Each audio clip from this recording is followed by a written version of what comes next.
FindAGrave.com is a useful database of cemetery records that can be used for biographical or genealogical research. The site contains millions of records of tombstones that have been supplied by users from all around the world. The resources on the site include individual memorials, cemetery searches, and famous grave searches. Because of the extensive data found on the site, other sites like Ancestry and MyHeritage draw upon information like birth and death dates, as well as calculated relationships and biographical data found on the site. Today I will be showing you how to do an individual grave resources search. But before that, I will point out some of the major features on this new and improved site. At the top of the page, you will find tabs for 3 different types of searches, including the individual memorial search, the cemetery search, and the famous grave search. There is also a contribution tab for those of you who wish to add to the site.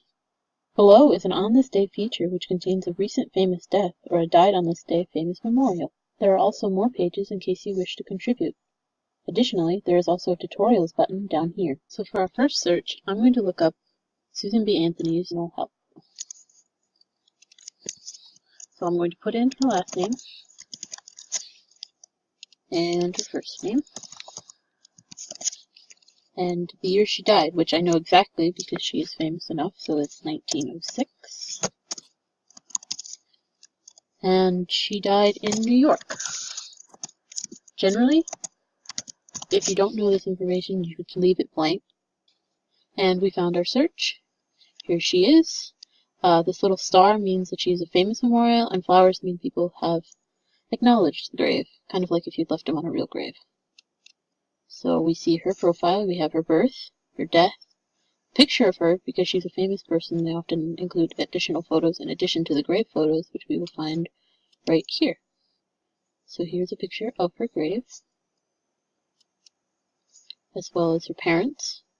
There's links to her parents and siblings' graves.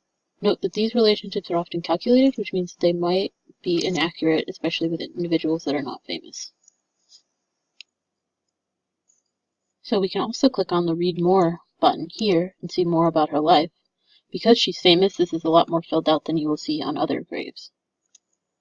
We also know that she was buried in Mount Hope Cemetery in Rochester, New York, and we can click on the Mount Hope Cemetery. So here you will see the cemetery page. It also gives us the location of the cemetery in Rochester, New York, as well as an option to look at it on a map. Additionally, there is also a list of famous memorials that are also in the same cemetery. Now let's go back to this main search and try someone that is not famous. For this search, I'm going to look up a woman named Viola Harrison. So I'm going to start by just putting in her name without any of the other modifiers, because we'll come back and look at these and see what we get.